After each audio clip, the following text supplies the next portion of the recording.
ألا تعلم أن الله لم ينادي رسوله صلى الله عليه وسلم باسمه المجرد، بل وقد نادى على كل الأنبياء بأسمائهم المجردة. فقال تبارك وتعالى: يا آدم اسكن أنت وزوجك الجنة، يا نوح اهبط بسلام منا وبركات، يا إبراهيم قد صدقت الرؤيا، يا موسى لا تخف، يا يحيى خذ الكتاب بقوة، يا زكريا إنا نبشرك بغلام اسمه يحيى. فلما أراد أن ينادى على الحبيب مصطفى صلى الله عليه وسلم قال تبارك وتعالى: يا أيها النبي ربك ينادي تبارك وتعالى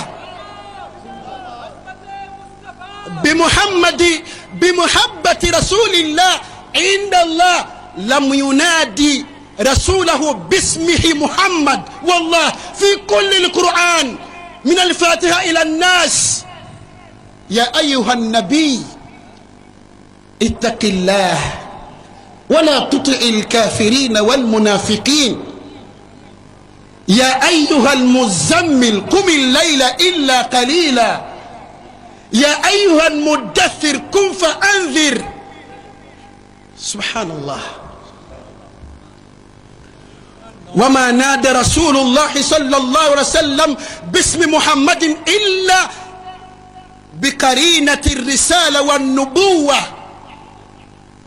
فقال تبارك وتعالى: وما محمد إلا رسول. الله أكبر. وما محمد إلا رسول. سبحان الله. ما كان محمد أبا أحد من رجالكم ولكن رسول الله وختم النبيين. الرسالة والنبوة مع الاسم محمد صلى الله عليه وسلم، لمحبة الله لرسوله صلى الله عليه وسلم.